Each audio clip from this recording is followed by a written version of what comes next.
So we're all pretty familiar with your record and your positions and the differences with the other candidates. Okay. I think we want to talk about one specific issue which is very important to us, Okay. which is the 2006 tax cuts for the rich. Okay. As you may know, we took a vote a while ago when we had concerns with a particular gubernatorial candidate, who's not you, that this was going to be for us the defining issue that we were going to ask the candidates we endorse support repealing the tax cuts for the rich. Okay. And I was wondering if you could talk about your position on this issue. Sure. First of all, it's nice to be back, and a lot has changed in the last whatever period of months, and I would be honored to answer a number of questions, including that. So let me get right to taxes. First of all, I'm the only candidate in this race who has opposed what the General Assembly did to reduce property tax relief for low-income Rhode Islanders in order to give a tax break to the wealthiest Rhode Islanders in the form of an estate tax reduction. I'm the only candidate in the race who supports an immediate raise in the minimum wage to $10.10 an hour. I am the candidate in the race who is trying to run a true grassroots campaign. And on the issue that you've asked about, Sam, I'm the only candidate in the race who's willing to consider increasing taxes for the wealthy. And I've said consistently on the record and forum after forum that's something that is on the table. But it's my view that tax policy should be designed in a holistic way, and it's something that I want to make a decision on as part of a comprehensive approach to the budget. So let's talk about specifics on this. So let's say that the revenue were used to restore the cuts to municipal aid that were enacted largely because of these 2006 tax cuts for the rich. So let's say the revenue were used for municipal aid, which you supported in that instance. I have said repeatedly that I am very concerned with and have opposed the cuts in aid to cities and towns. The 70% cut to cities and towns non-educational aid between 2008 and 2012. I believe that the over-reliance on the property tax has only gotten greater as a result. That is an inequitable tax. It results in a lot of the injustice and differences in education that I'd love to talk about as well. And so I am committed to finding ways to make sure that we are providing the aid we need to cities and towns. And like I said, looking at what the wealthiest people are paying needs to be on the table, and it's something that is on the table. And when we design the budget, it's something that can be part of the tools that we look at. But I'm not. It's something that's on the table. I'm not in a position to state what the budget is right at this time. All right. Grant, you have a question? Yeah, sorry to throw off your groove, Sam. Mr. Pell, you're saying that the other candidates are definitely saying no, and that we should support you because you're very firmly and committed to thinking about it. And that makes sense as far as it goes, but it doesn't really get my heart racing. What will you do if one of the other candidates comes in to meet with us and says, I've decided I also will think about it? You know, how would you provide a contrast for yourself when you're not willing to give us a firm commitment on our top priority policy goal? Well, I'm not here to ask for your support on the basis of that issue alone. I am the progressive candidate because of a series of issues, because I am the only candidate who opposes high-stakes testing across the board as a graduation requirement, because I've stood strong in reforming how we deal with teacher evaluations, because I've consistently supported a more holistic and creative approach to education, because of my fundamental belief in opening doors to opportunity for all, and the detailed set of policy positions I've put forward, comprehensive equality agenda for women, for the LGBTQ community, and for the basic values of what I believe democracy and the Democratic Party are about, which I believe are progressive values, and how I'm running my campaign, which is a grassroots campaign. It's a campaign that incorporates volunteers and brings people in, as many of you know. And it is a democratic campaign, both with a capital D and a little d. And those are the reasons that I hope that you might support me. Not for any one particular policy. There's no one that everyone's going to agree with 100%, but I do think that I am distinct in the sense that I have consistently put that on the table as an option, and certainly I think that reflects my approach to policy, that I will bring a fresh perspective and an open mind in a way that I think policy has been really, frankly, conservative over time in Rhode Island, and really not open, even if someone were to say that they were. I speak what I believe. I've been very consistent in what I've said in all forums, and I continue to believe that this is something that needs to be part of the toolkit. But I don't see a need to go beyond that before we've constructed the budget. Chris, and then Lisa. Yeah. Can you tell me which things were passed by our legislature this year that you would have vetoed? Yes, I would have vetoed the gutting of property tax relief for low-income Rhode Islanders in order to give a tax break to the wealthiest Rhode Islanders. I think it's absolutely wrong, and I think it's kind of outrageous that I'm the only Democratic candidate who has consistently opposed that, as we saw in the debates so far. I will always veto anything that goes to restrict a woman's right to choose. I will stand up strong on the issues of opportunity and equality, and again, I also want to point out that I do want to get to a point where we are changing the conversation that is being had. There has been such a conversation in this state about what is wrong with our economy, a narrative about what is holding us back. And the narrative that in many cases seems to be dominant is that somehow it's organized labor, or maybe it's immigrants, or it's different sort of groups. And I am in this race in large part to change the conversation and the narrative. I believe that what is holding this state back has been the underinvestment in our people, and the consistent looking inward instead of looking outward. And that's why my approach is focused on investing in people, investing in education. I've put forward significant investments in K-12, pre-K, also higher ed. It's why I've put forward a significant level of focus on the environment. And it's that type of changing the narrative that I think is also important to think about, and making sure that this year when we elect a Democrat as governor for the first time since 1992, that we're electing someone who has the capacity to change the narrative, and instead of muddling through, is actually trying to build a paradigm for a generation to come. And that is what ultimately Rhode Island can be. It can be a counterpoint. So since we're stressed on time, Oh, yeah, I'd like sorry. to give Lisa the Sorry. last question. Oh, last question? Last question? Oh, then. Well, I think we have to be out of here. All right, right? you know. No, we haven't done it. We have Oh, okay, to- okay. There were so many things that I want. You do such a beautiful job. Did such a beautiful job when I've seen you in the what do you call it? Debates. No, In the forums. talking to people in the town hall. On the town hall. Town meeting.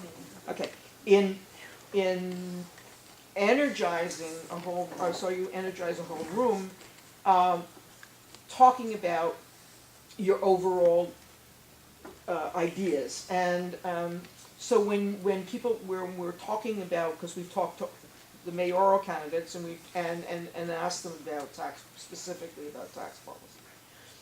And so what I'd like to do is to get you to talk about a little bit, expand a little bit on what, you talk about the budget as a whole, whatever, but how you see, instead of, as you say, looking at tax policy that is very specific, how you see bringing revenue in a fair way, that's not regressive, to, and the way that will battle the General Assembly's regressive tendencies. So can you talk, do you understand my question? I think so. Congratulations. Be nice, Toby. My overall sort of worldview and how that relates to revenue in the Exactly. state. My worldview is shaped by my experiences growing up, learning from my grandparents. I remember going on runs with my grandfather, shuffles he called them, and we would go 1.1 miles from his house, and then turn around and go back. And I remember sort of confiding in him on some of these little shuffles, and I say, you know, Grandpa, I really admire what you've done, but I'm not good at public speaking. I'm afraid of public speaking. And Grandpa would say, well, not would, he did say, he said, practice, practice, practice. You don't have to be the loudest voice. You just need to speak up for those without a voice at all. And to me, that is the definition of public service and of the role that government needs to have. That it is there to be a voice and to stand up for those who need help, who are being pushed aside, who are being ignored. And right now, there are a lot of people like that. A lot of people like that because of how government operates, a very sort of divided from the people kind of approach, and that's why I'm trying to conduct myself in a very accessible way, with a small d, democratic kind of way. It's why, if any of you have emailed me, I've tried to be engaged, that any of you can call me anytime on my cell phone, and I try to respond. It's why I want to take that approach to the office of the governor, so that in this small state, we actually have someone who's responsive in that way. Now, how does this relate to revenue? It relates to revenue because time and time again, we are now balancing the budget on the backs of those who can least afford it, on the disability community, on people who are taking care of the disability community, on people on the community of people with mental illness and the families of people with mental illness. I believe that is wrong. That the way to grow an economy is through equity and by bringing more people in. And I do believe that public expenditure is an important tool of economic growth. And my approach is going to be to significantly invest in people who need help, people who want to be incorporated, people who need a fair shake across the board. And if you look at the expanse of my proposals on my website, you will see that there are a lot, not only a lot more of them, but there's a very significant level of investment that simply is different from others in this race. And when we fund all of this, we will try to, my approach will be, as a rule, to move away from the estate, from the property tax and toward other more equitable forms of taxation, because I believe that people who earn more should pay more. But again, I think it's the appropriate and prudent thing to do to figure out the exact percentages and all of that as part of a budget process. So, Grant. Did anybody else have a question? I already got one, so. Yep. Fair, all right. And I wanted to also add that I've called Clay and he actually was very satisfied with I was actually very satisfied with the outcome of that call. I feel like he's treated me with much more respect and worth than perhaps I deserve. I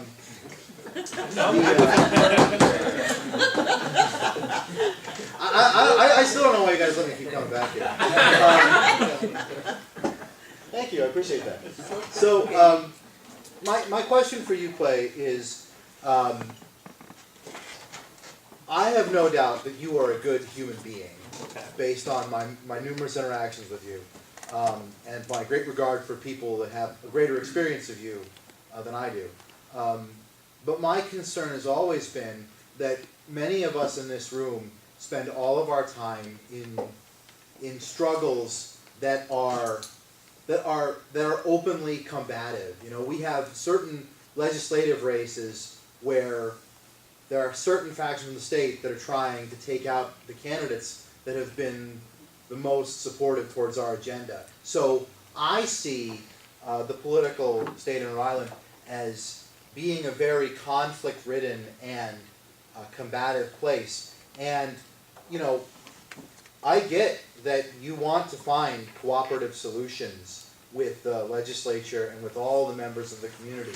But if that should not be possible, in the event that there must be conflict, how can I feel comfortable that someone who is such a nice person and who is so consistently, convinced me that he really believes in collective action and communication, how can I trust that that person is going to fight hard on the issues that are, threatened in progressive politics in Rhode Island? So if the question is about dealing with combative situations, the ability to be strong. I mean, I didn't mean to accuse you of being Smith. I appreciate and respect, and I'm grateful for the question. Not strength, but forcefulness. Forcefulness. I would just simply remind you, sir, that I'm the only candidate who served in the United States Armed Forces. I served in the United States Coast Guard, and I was assigned to Camp Lejeune, North Carolina. Now, Camp Lejeune is a Marine Corps base, and there I was, the only Coast Guard officer, assigned as a prosecutor on a Marine Corps base, and my job was to go into Marine Corps courtrooms and persuade Marines to convict one of their own. So if that doesn't prepare you to negotiate with the General Assembly, I don't know what does. And I might point out that I chose to get into a race against two formidable opponents, and we're fighting hard every day, and things are going well, and we're growing. I am strong. I have convictions. It's why I'm here. But let me be clear. What my grandfather taught me is that you never need to confuse strength with being a bully. You never need to confuse strength with running roughshod over other people. I will be strong, and I will stand up for progressive values. But I will do it in the way that my grandfather taught me. As he said, let the other guy have your way.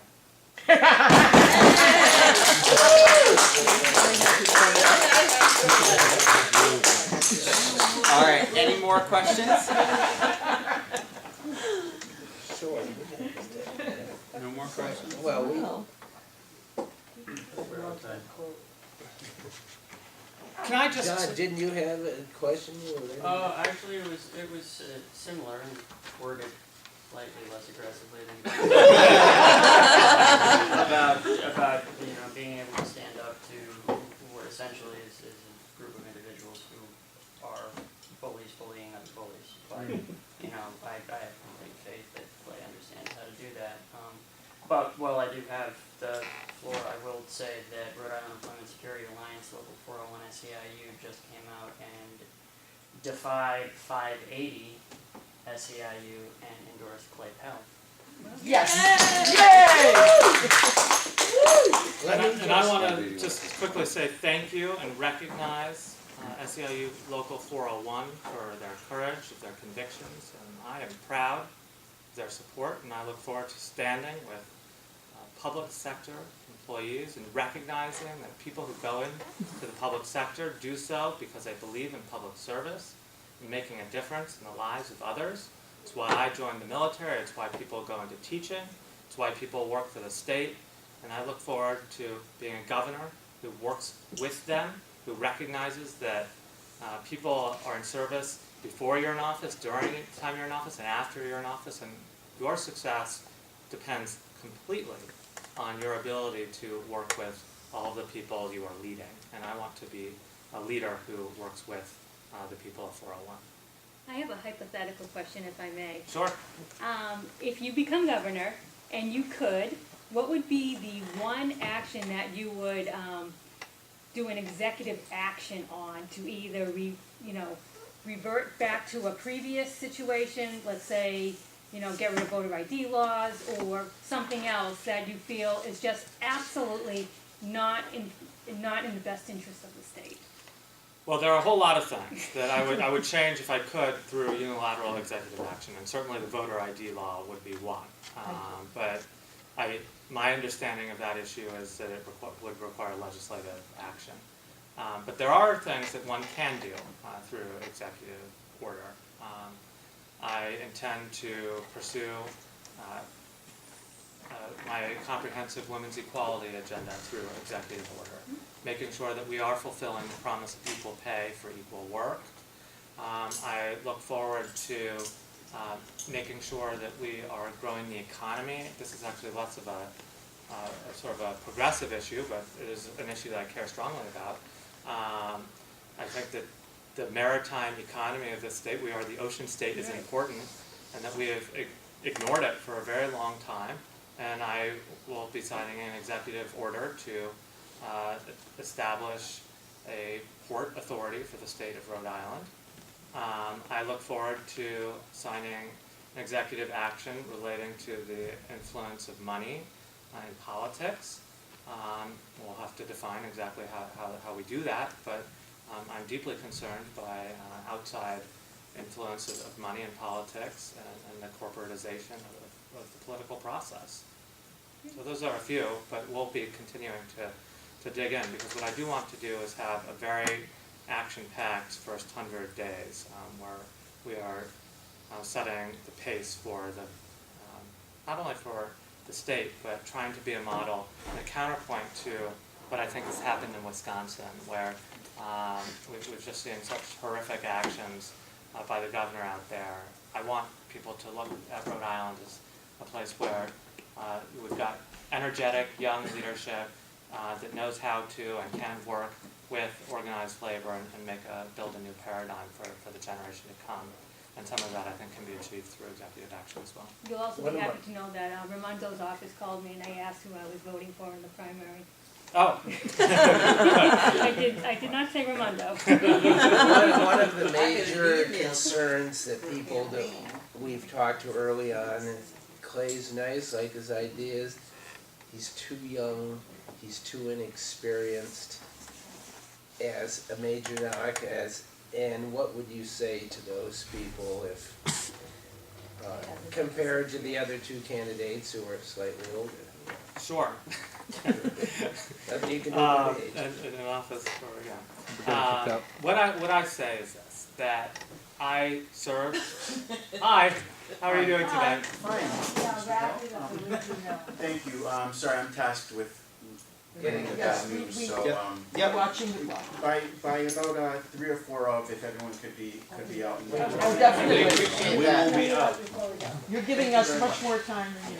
Thank Thank you so much. All right. Thank you, sir. Thank you. We're going to do this. That was for you. Look, we are getting. First of all, I want to say that we are getting huge amounts of support these days. I was just coming from the office in Providence. We've got an office in Providence, Pawtucket, Cranston. People are walking in. For a while, we were like soliciting volunteers. People are literally streaming into the office right now. They want change, and frankly, they want someone who maybe is not an elected official, and they kind of like the fact that I'm younger and bring a different level of energy. So the first part is I don't view that as a negative. I totally embrace that. The second thing is I served in the military. I led men and women in uniform. I served as director for strategic planning on the national security staff in a complicated position dealing with federal bureaucracy and agencies across the expanse of the federal government and dealing with issues across the globe. representing the United States. And that was a position of responsibility, challenge, and what I think most important for what we need at this point in time, making sure that we are focusing in a strategic way on the growth of this state. And Rhode Island has a habit of getting really distracted and starting to focus on side issues, or really just muddling through, little bit, little bit, little bit. What I'm going to do is bring a strategic plan. It's why, despite your insistence that I make a firm commitment on one issue, I think that I want to be part of a comprehensive strategy. It's why I served as, I ran the language programs at the Department of Education. This was a big division, with a significant budget. So I just reject the question of experience, both, I just think it's flawed. And I think that people get that. The last 6 weeks, for those people who've been watching television, we've been putting out a lot of my background, and that has been enormously powerful to people because there was simply no information before. People maybe knew my name or my wife or whatever, but they now that they have my biography, frankly, it's receded as an issue. They know your grandfather All right, and your grandmother. we do have to head out here. Should we have just one more question, try and make it as or do we need to leave now? Sorry, We ma'am. should clean up Clean and then up the there. rest, Ray, do you have time to read this?